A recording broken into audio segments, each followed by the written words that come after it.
Welcome to part 2 of our journey down the Sheffield District Railway. In part 1, me and John explored the disused section from Treeton to Catcliffe and as far as we could get close to the entrance to Tinsley Yard, and we looked at a little bit of the history of the line. We left you underneath the A630 Sheffield Parkway Bridge, where the head shunt for the recently relaid siding ends. In this episode, we're continuing the journey in the direction of Sheffield to firstly look at the site of the former Tinsley Depot and Yard, the original route before Tinsley opened, and the remaining evidence around Meadowhall before it joins the main Midland Railway at Brightside Junction.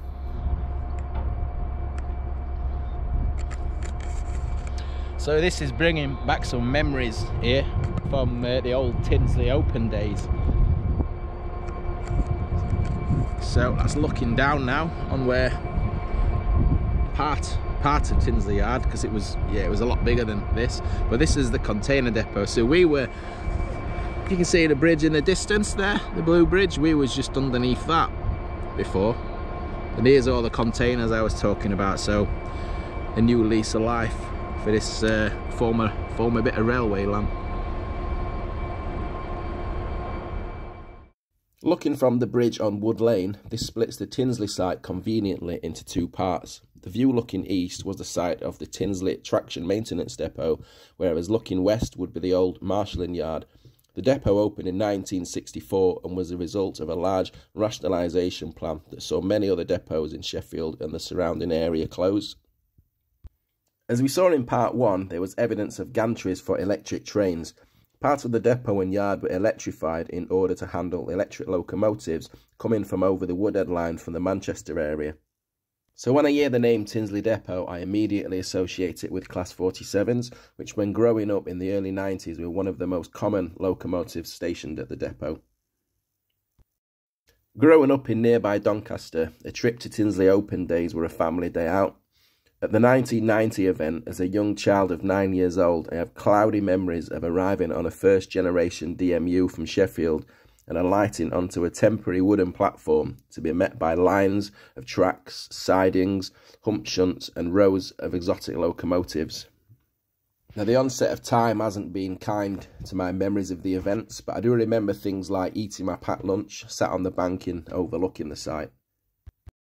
Now, the open day in 1996 was to be the last, and the depot closed in 1998. The land quickly became derelict and development quickly started to eat away at the footprint of the old depot and yard. I'd just like to thank Chris Booth, Phil Hodgkiss and Martin Hall for sharing their photos of the depot. I love looking through them and could happily spend 20 minutes flashing them all on screen, so I'll put another montage at the end of this video for you to enjoy. And there we are looking in the opposite direction there. So we've got another train here actually being loaded with looks like soil and doing some excavation work somewhere. So as you can see, just 3 lines down here now, but when you think how many lines wide this used to be back in the day. So to the west of the Wood Lane Bridge where we've been standing was the vast Tinsley Marshalling Yard, a work of art and an ingenious way of separating and sorting wagons from one train to another in volume. My descriptions will never do it justice, but incoming wagons were placed into reception sidings before being propelled over a hump in the yard.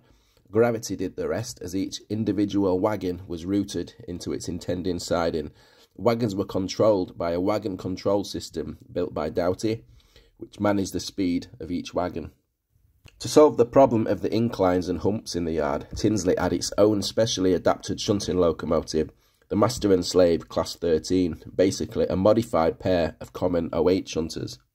The depot was opened in 1964 by none other than Dr. Beechin himself, but you could say the lifespan of the yard was relatively short-lived.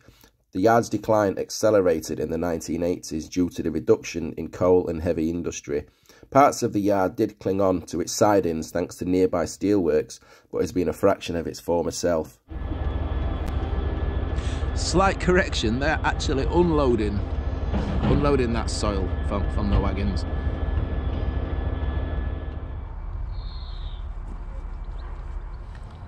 Little reminders still scattered about of what used to be here. So just on the side of Europa Link here, and I had no idea that this was still here. A little buffer stop, a little bit of line. I don't know if that, does this go anywhere, this line? Is it connected? Yeah, it is. Yeah, it still serves the. Is it from the steelworks? Yeah, I think so. Yeah. Right, that makes more sense.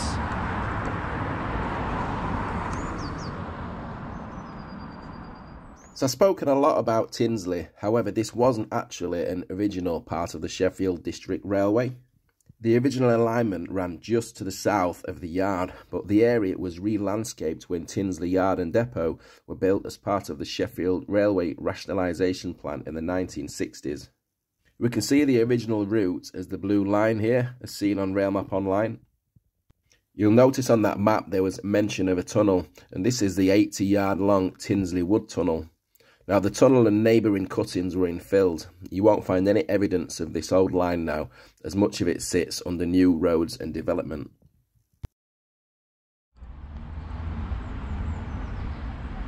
When John suggested we come to Meadowhall, my heart sank. I thought he were taking me shopping. I must say, John, you fetched me to some glamorous places.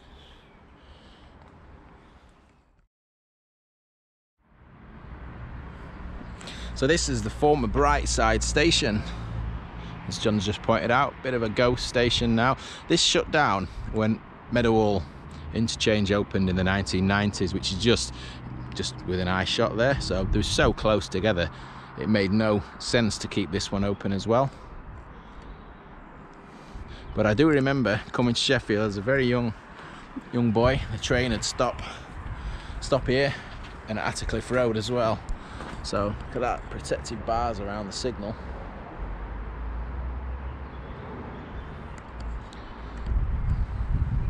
So this isn't related to our railway. This wasn't part of the Sheffield and District Railway, I don't believe.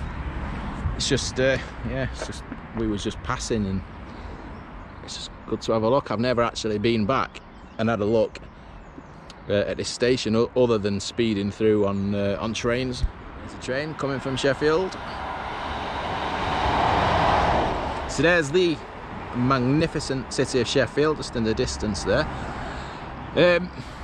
So our Sheffield District Railway, what we're looking at, I don't know if you can see on the left hand side, I'll zoom in, is a signal box there, and our line went off sort of curving back towards us there.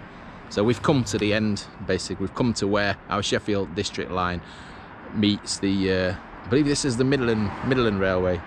This is Sheffield to Sheffield, Meadowhall, Doncaster, let's say. Trains come through. So yeah, we've jumped right to the end of the Sheffield District Railway now, and we'll now work our way back towards Tinsley. We can see Brightside Junction there, and the lovely girder bridges over Meadowhall Road and the River Don.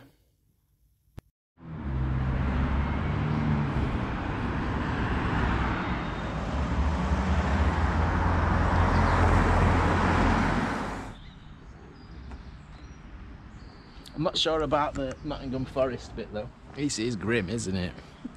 This is Colliery Road, and got the junction just above us where we join onto the Midland. So I'm assuming that the next bridge along there is the Midland line, and this is our Sheffield and District Railway. Just leaving, heading towards Tinsley, Catcliffe, Treaton, in that direction where we've just come from.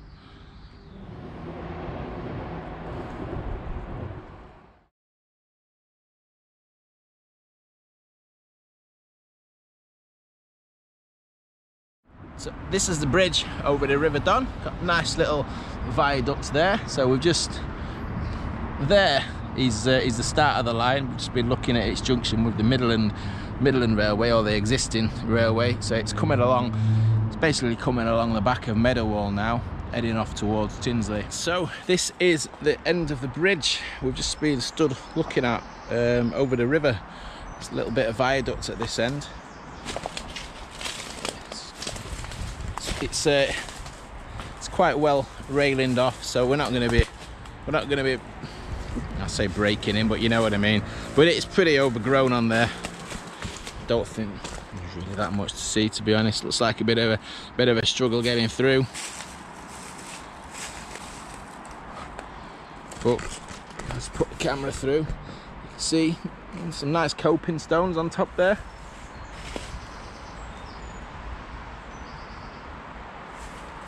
So this is the track bed. I did try and get up here last year. Actually, when I did my 5 weirs walking, it did seem a bit easier today, but I think that's because I've got trousers on today and not the running shorts I had on that day. And there's nothing to see really. Just there seems to just be a broken ducting down the side of the embankment. Let's have a look at the side of this. So that's the side of the viaduct.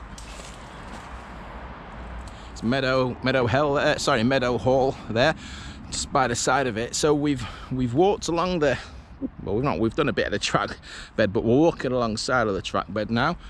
And if I just try and just show you, we've just seen these little concrete things, supports for something on the side of the line. So there's the embankment, quite a steep one, so I'm not sure what they are all the way down here, but it's quite a few. There's 3 I can see, another one there.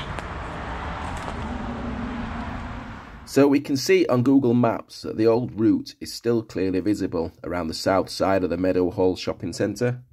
This section between the Brightside junction and Tinsley Yard was only closed as recently as the early 90s, and the track was lifted in around 1997.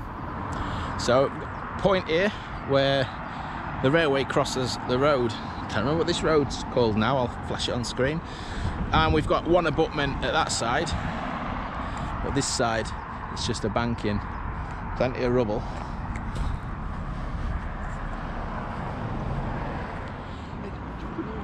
So it's just to give you an idea of the size of that. John's 6'9", and that's it's big, isn't it, when you get close up.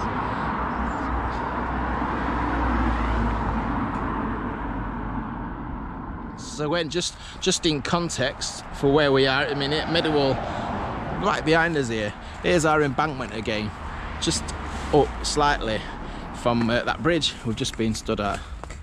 That's a bird box, that's nothing to do with railways, but we could see there's still installations on the top, and as you can see, it's pretty well fenced. It's high. We've not found an easy way to get onto this embankment, but there are lots.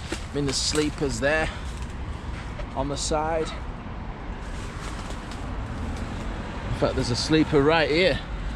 Bit of a sleeper, a rotten bit of a sleeper there right under my nose. I'm not going to be able to get any closer to investigate, but yeah, there was the line side cabinets just on top, just out of view there we could see. So we've moved on slightly further now. We've got IKEA just the other side of those trees. It's the closest I've come to IKEA, where I've not got a little bit of a tremble because my wife's loose with my bank card. So this would have been the site of West Tinsley Station. I mean, I don't know if that's the bank in there. I'm not entirely sure. We've got a bridge just in the distance there, some brickwork, and that's where the line went off towards Tinsley, where we were earlier on. So we're going to go and have a look just where that is. But as you can gather around here, it's been so developed, this bit, and the station's been gone a long time. I'm not expecting to find anything left of it really. Opened in 1900 as Tinsley Road, it was renamed West Tinsley in 1907, but closed in 1939 like the other stations we saw on the line. It did have a very minor reprieve in 1947 for approximately 7 months. The remaining station buildings were demolished in the 1960s. So that's the line going off in that direction where we've just come from. Busy road, apologies. And there's the abutment at the other side. So I was having a bit of a nosy on Google Maps Street View at this location. It goes back as far as 2008, where we can still see the banking on the station side of the road. Now, I'm not sure when this bridge was demolished, but it's a shame that the Street View didn't go back another 10 years. And fast forward to the same spot in 2021 and the banking, we can see, is now disappeared.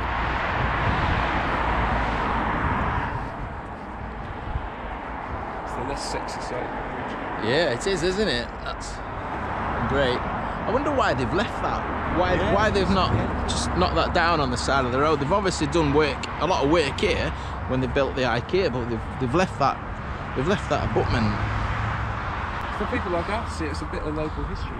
Yeah. Well, it is good that they do leave that in place. So we're walking up. It's a new path. Tracks to our left, obviously, heading off towards Tinsley in that direction to the Tinsley Yard and where we were stood. But if you look here, this is as far as you can get on this footpath. I can see CCTV cameras as well on the path, but it's as far as you can go, as far as we can trace along the route. So there's a bridge here, no entry, super tram straight in front there. So this last short section and the run into Tinsley Yard is a mixture of private land and active railway. We can see the line quite clearly on Google Maps. There are two lines that join ours that come from the old South Yorkshire Railway, the Great Central Railway, and meet up just beyond Shepcote Lane. So just a couple of final things to show you before I leave you. This is the bridge over the super tram and the old Great Central Railway. Then we've got the bridge over the Sheffield and Tinsley Canal. And finally, we've got the bridge over Shepcote Lane. So it seems a fitting way to end the video, that. So we've looked at Sheffield's long gone past in front of Sheffield's some of the most modern present. Sheffield super tram. Never one around when you need one, is there? So that's the end of the video. I hope you've enjoyed this. Look, I do enjoy getting out and about, looking at Sheffield. There's been a bit of detective work required for today. John's done a lot of legwork as well prior to coming today, so appreciate that, John. No worries. There's a tram right on cue. So as always, thanks for watching. Take care of yourselves, and we'll see you soon on another video.